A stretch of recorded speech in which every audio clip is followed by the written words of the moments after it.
Hello and welcome back to my channel spice of your English. Guys आज के sentences बहुत ही ज़्यादा important हैं। गाइज ये सारे सेंटेंसेस आप अपने डेली लाइफ में यूज़ करते हैं, तो अगर आप इन सारे सेंटेंस को सीखना चाहते हैं और अच्छे से इंग्लिश बोलना चाहते हैं तो वीडियो लास्ट तक जरूर देखना। गाइज चलिए शुरू करते हैं। आज का हमारा पहला सेंटेंस है।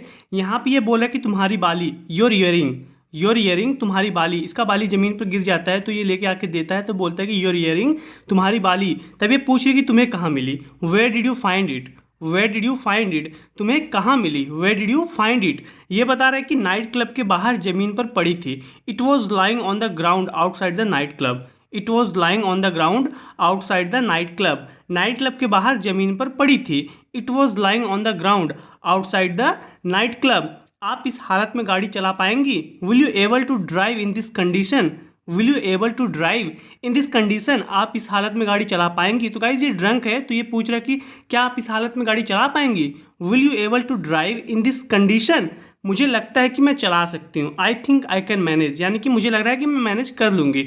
आई think I can manage, I think I can manage, मुझे ऐसा नहीं लगता। I don't think so, I don't think so, मुझे ऐसा नहीं लगता। I don't think so.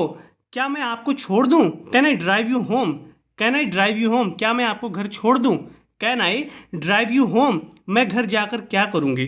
What's the point of going home, what's the point of going home, यानी कि घर जाने का क्या पॉइंट है। What's the point of going home, मैं घर जाकर क्या करूँगी, वहाँ कोई मेरी प्रतीक्षा नहीं कर रहा है। There is no one waiting for me there, there is no one waiting for me there, वहाँ कोई मेरी प्रतीक्षा नहीं कर रहा है। There is no one waiting for me there.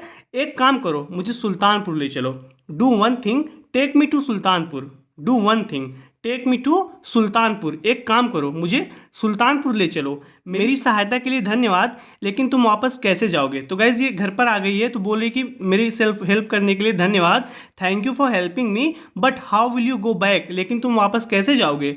But how will you go back. एक काम करो, मेरी कार वापस क्लब लेकर जाओ और चाबी मैनेजर को दे देना। Do one thing, take my car back to the club and hand the key to the manager. Do one thing, take my car back to the club and hand the key to the manager.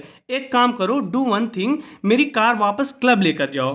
Take my car back to the club and hand the key to the manager, और चाबी manager को दे देना। जब तक तुम घर के अंदर नहीं जाओगी मैं नहीं जाऊंगा। I won't leave until you go inside the house, I won't leave until you go inside the house, जब तक तुम घर के अंदर नहीं जाओगी मैं नहीं जाऊंगा। I won't leave until you go inside the house, मेरा अंदर जाने का मन नहीं कर रहा है। I don't feel like going inside, I don't feel like going inside, मेरा अंदर जाने का मन नहीं कर रहा है। I don't feel like going inside, लेकिन इसका आपसे कोई लेना देना नहीं है। But it has nothing to do with you, but it has nothing to do with you, लेकिन इसका आपसे कोई लेना देना नहीं है। But it has nothing to do with you. सुनो, इस हालत में तैरना बुद्धिमानी नहीं है। तो गाइस स्विमिंग करने लगती है तो ये बोला है कि listen, it's not wise to swim in this condition, listen, it's not wise to swim in this condition. सुनो, इस हालत में तैरना बुद्धिमानी नहीं है। It's not wise to swim in this condition. तब ये क्या बोल रही कि ज़्यादा से ज़्यादा क्या हो जाएगा। What is the worst that can happen, what's the worst that can happen, यानी कि ज़्यादा से ज़्यादा क्या हो जाएगा, सबसे बुरा क्या हो जाएगा। What is the worst that can happen, मैं डूब जाऊंगी। आई will drawn, I will drown, मैं डूब जाऊंगी। ड्रॉन का मतलब होता है इसकी डूब कर मरना या डूबना। आई विल ड्रॉन, तो कहने का मतलब ये कि ज़्यादा से ज़्यादा क्या हो सकता है। What is the worst that can happen, I will drown, मैं डूब कर मर जाऊंगी। हम अक्सर मिलने लगे, we begin to meet frequently, we begin to meet frequently, हम अक्सर मिलने लगे। We begin to meet frequently, लेकिन उसने मुझे अपने पति के बारे में कभी कुछ नहीं बताया। But she never told me anything about her husband, but she never told me anything about her husband, लेकिन उसने अपने पति के बारे में मुझे कुछ नहीं बताया। But she never told me anything about her husband, इतना बताया था कि वह हमेशा बाहर रहता था। She did say that he is touring most of the time, she did say that he is touring most of the time, यानी कि इतना बताई थी कि वह हमेशा घर के बाहर रहता है। She did say that he is touring most of the time, tour का मतलब होता है कि इसकी यात्रा पर जाना, तो वही ये बोले कि शी डिड से डैट, यानी कि इतना बताई थी he is touring most of the time, यानी कि वो हमेशा यात्रा पर रहता है। आगे देखते हैं, वैसे भी वह मेरे लिए बहुत अच्छी थी और मुझे उसका साथ पसंद था। Anyway she was very good to me and I loved her company. Anyway she was very good to me and I loved her company.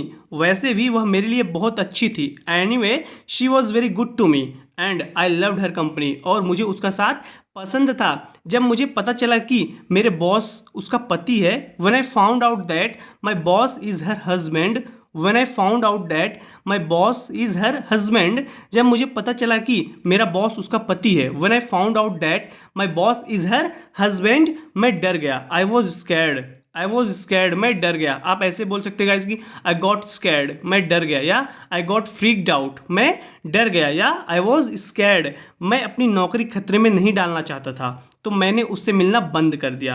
I didn't want to jeopardize my job so I stopped meeting her. I didn't want to jeopardize my job so I stopped meeting her, मैं अपनी नौकरी खतरे में नहीं डालना चाहता था। आप इसको ऐसे भी बोल सकते हैं गाइस कि I didn't want to risk my job, मैं अपनी नौकरी खतरे में नहीं डालना चाहता था, सो आई स्टॉप्ड मीटिंग हर, तो मैंने उससे मिलना बंद कर दिया। गाइस जेपर्डाइज का मतलब होता है खतरे में डालना, इसकी जगह पे आप रिस्क का भी यूज़ कर सकते हैं। I didn't want to risk my job so I stopped meeting her, मैं अपनी नौकरी खतरे में नहीं डालना चाहता था तो मैंने उससे मिलना बंद कर दिया। मुझे तुमसे मिलना है, मैं तुम्हारे डर को समझती हूँ। I want to meet you, I understand your fear, तो वो लड़की इसको कॉल करके बोल रही कि I want to meet you, I understand your fear, मुझे तुमसे मिलना है, मैं तुम्हारे डर को समझती हूँ। आई अंडरस्टैंड योर फियर, तुम फार्म हाउस पर आ जाओ, come over to the farm house, come over to the farm house, तुम फार्म हाउस पर आ जाओ, मुझे तुमसे कुछ ज़रूरी बात करनी है।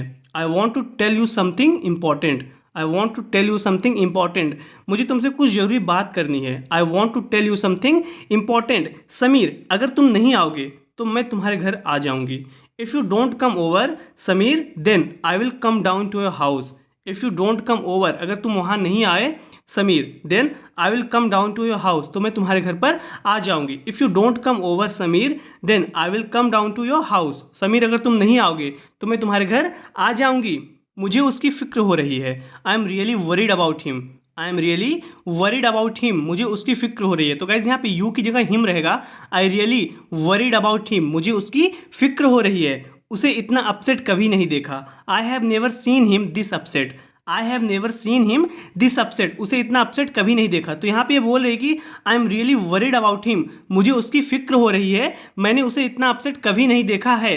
I have never seen him this upset. Well guys आज की इस वीडियो में इतना ही। जरूर बताना कि आपको वीडियो कैसी लगी। गाइज अगर आप इन सारे सेंटेंस को सीखना चाहते हैं और अच्छे से इंग्लिश बोलना चाहते हैं तो वीडियो को दोबारा देखिए, बार बार सेंटेंस को बोलने की कोशिश कीजिए। गाइज जितना आप बोलोगे इन सारे सेंटेंस को उतनी जल्दी आप इंग्लिश को इंप्रूव कर सकते हो। गाइज अगर आप इस चैनल पर नए हैं तो प्लीज़ हमारे चैनल को सब्सक्राइब कर लीजिए। मैं डेली आपके लिए इसी तरीके की वीडियो बनाता हूँ ताकि आप अपनी इंग्लिश को इंप्रूव कर सके।